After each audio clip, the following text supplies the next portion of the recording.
I'm sharing specific strategies you can implement to help prevent your teen's depressive episode from spiraling deeper because your involvement makes a profound difference in your teen's ability to weather this really difficult storm. So, the research is clear. Early intervention can dramatically reduce how intense the depressive episodes can get. And common early warning signs of bipolar depression in teens can include, that subtle withdrawal from activities they usually enjoy, increased irritability, anger, sensitivity to criticism.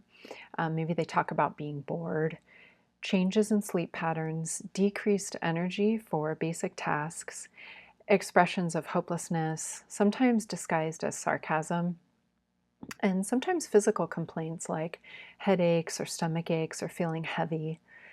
And, any other unique signs as their parent, like what depression looks like in your teen. So when you notice these warning signs, notice if you can respond with a gentle question, something like, "Hey, I've noticed you've been quieter at dinner lately. I'm wondering how you're doing." Now, see what your teen has to say, if they have anything they want to say, to either get a simple conversation going. If they don't want to talk about it and actually kind of shut down, just know that your engagement with them, they do on some level know that you're there for them, they care for you. Maybe they just can't show it or engage with you in the moment, but you tried. So, again, if there's one area of research where it's really important to know how parents can make an immediate difference, it's all about the sleep and how to essentially protect your child's sleep.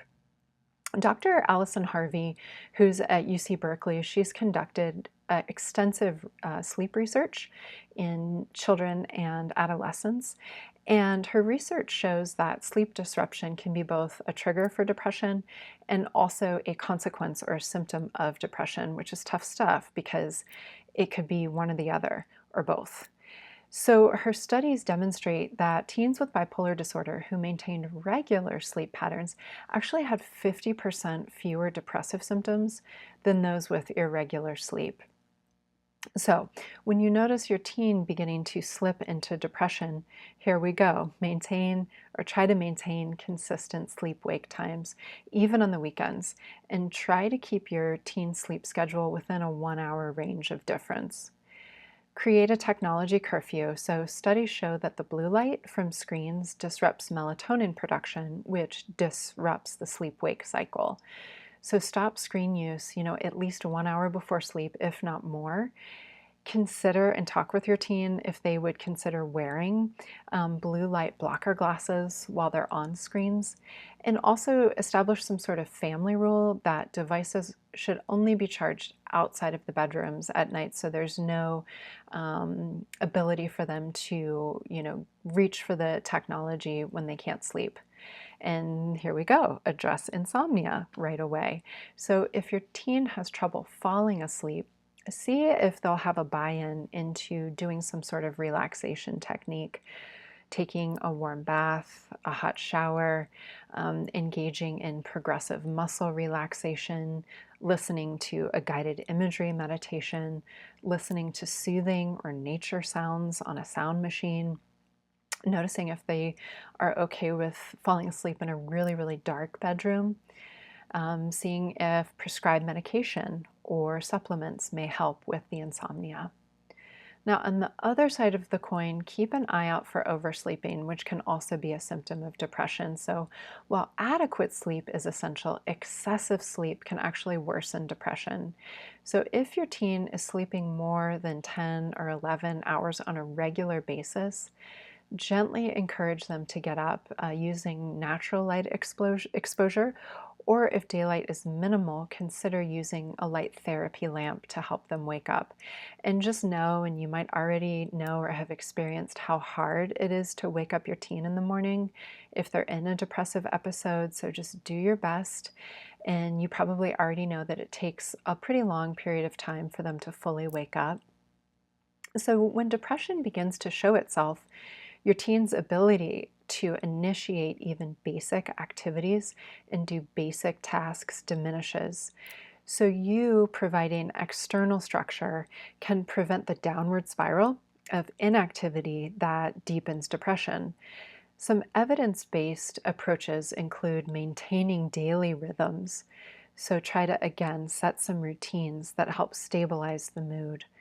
Do your best to continue normal meal times, normal wake times, and basic routines, even when your teen resists. So, just like some gentle encouragement, try to motivate them.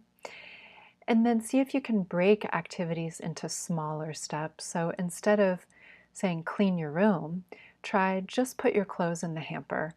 Instead of take a shower, see if try washing your face or just brushing your teeth today or just brushing your hair is more doable. So small accomplishments prevent the paralysis that deepens depression. And balance activity with downtime. So while structure is important, overscheduling can trigger the stress response that worsens mood, and yet too much downtime can make depression worse. So try to help your teen maintain one enjoyable activity daily. And if nothing is enjoyable for your teen, acknowledge that this is part of depression. This is part of the symptoms, and yet continue to try to help them find something that gets their blood moving a little bit and possibly gets them out of the house. Reduce responsibilities temporarily to work towards balance and stability. So, reducing, for example, academic or extracurricular pressure during vulnerable periods can prevent episodes from worsening. And again, too much demand can overwhelm your teen, but too little structure can leave them drifting, which may lead to drifting deeper into depression. Now, emerging research shows that nutrition and physical activity can prevent depression from deepening as well. So, think about balanced nutrition. Think about inflammatory foods. Inflammatory foods like sugar, caffeine, highly processed ingredients can worsen depressive symptoms, while anti inflammatory foods may have protective effects. So, ensure regular, consistent meals, even if they're healthy snacks. Try to increase omega-3 rich foods like salmon and walnuts, and see if you can find a list of anti-inflammatory foods and possibly anti-inflammatory recipes. It's pretty easy to find those online. Reduce sugar and processed foods when possible, and watch out for their caffeine intake. Focus on the concept of nourishment rather than healthy eating. So think about small nutrient-dense meals and try to encourage them to eat them with no pressure or guilt or shaming. We don't want to force them to eat it, but encourage them to eat it. Maybe incentivize them if that works for your family or your parenting style. And hey, if they really want the pizza and they're refusing to eat anything else, give them the pizza. Put something in their system to give them some sort of energy. See if you can encourage movement without pressure. So even a little bit of physical activity has antidepressant effects. So for example, taking short walks together outside, ideally in nature, suggesting movement that doesn't feel like exercise. And it depends on your teen. I mean, it might be dancing, bouncing on an exercise ball, doing a movement video or game, shooting baskets, anything your teen may agree to do, and break this activity into a 5 to 10 minute increment, especially if motivation is low. And acknowledge and educate your teen that depression totally makes it hard to move the body and that it's not their fault. It is a brain thing that's happening. And praise them in whatever way they're comfortable hearing when they do engage in movement. Consider the concept again of light exposure. So studies show that morning light helps regulate circadian rhythms and to boost mood. So encourage breakfast if they'll eat it near a sunny window. Take, if possible, a brief morning walk together. Open the blinds throughout the house, and if there's no morning light, again, consider a light box and see if they'll just sit outside if there's morning light and if it's warm out. And as you probably know, depression thrives in isolation. And teens often withdraw precisely when connection would help the most. So, specific communication approaches can either worsen the isolation or decrease the isolation. So, play around with using frequent, brief check ins. Lengthy conversations often overwhelm teens in general, and even more so with teens having depressive symptoms.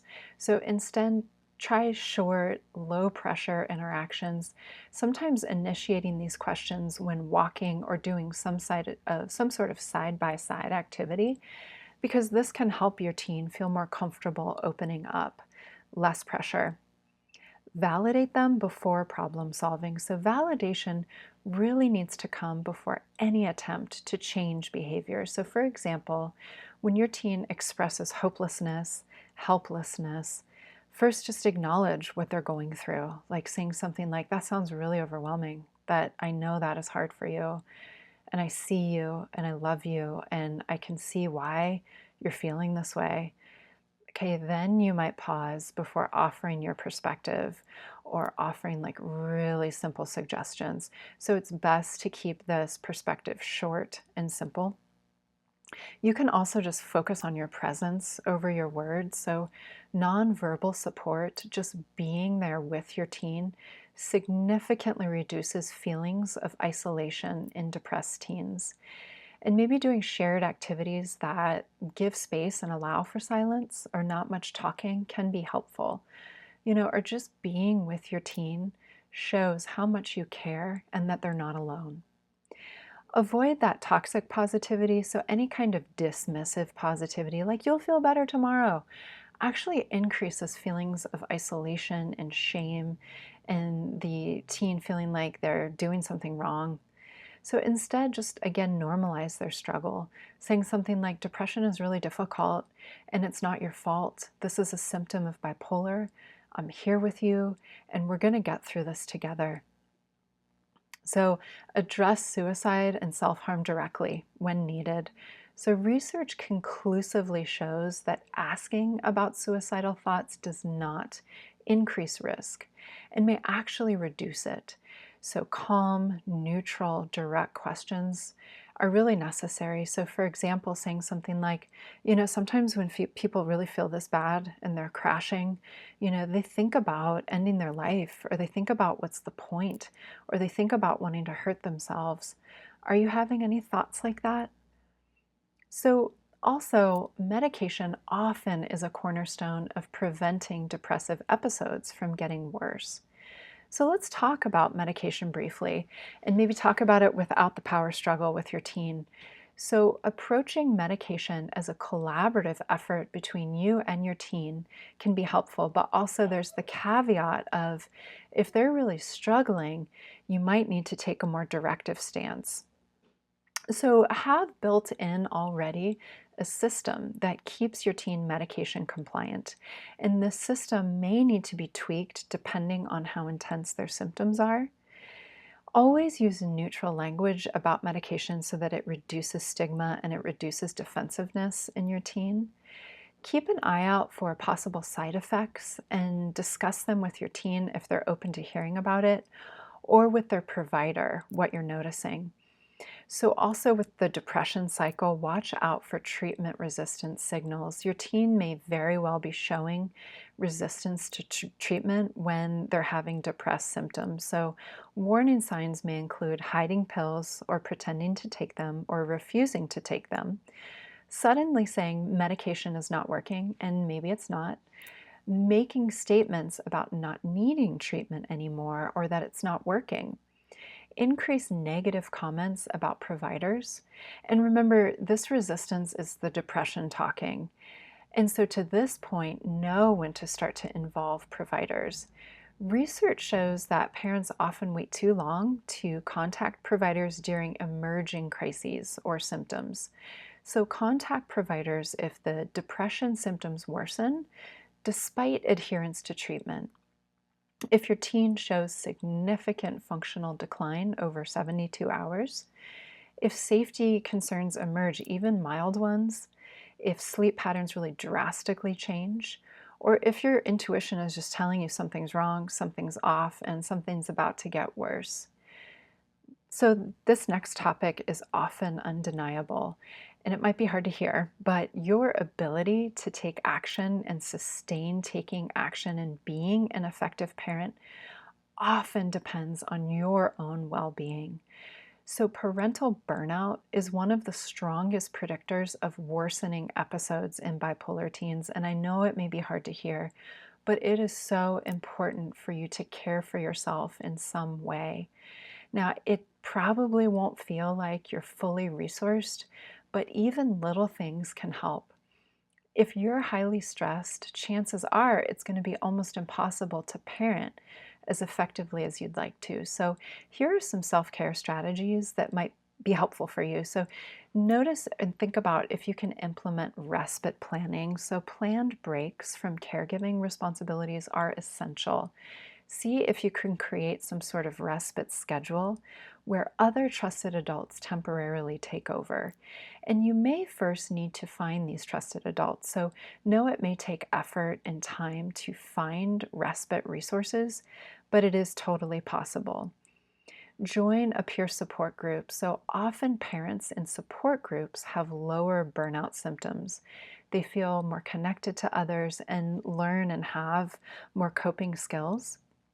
So, organizations like the Depression and Bipolar Support Alliance offer free parenting groups.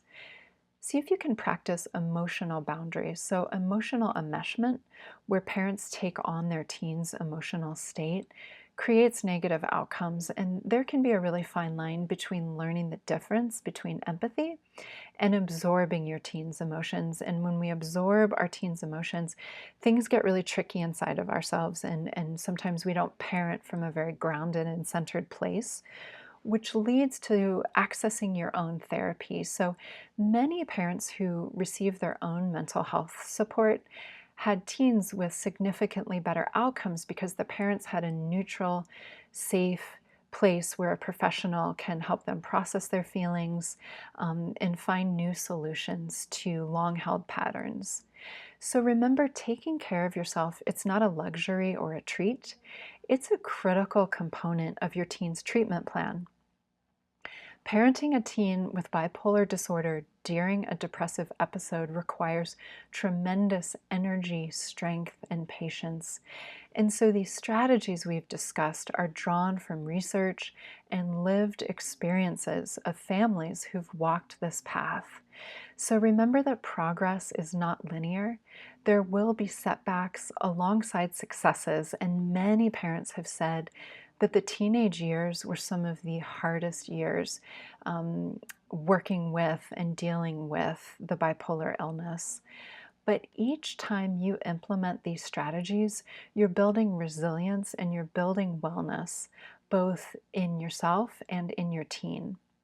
So thank you for your commitment to supporting your child. And drop in the comment section any things that have worked to support your teen as they're entering or they're in a depressive phase. I always love hearing parental wisdom. And you are also so welcome to ask any questions in the comment section. So thank you so much for watching. I really appreciate it, and take good care of yourselves and others.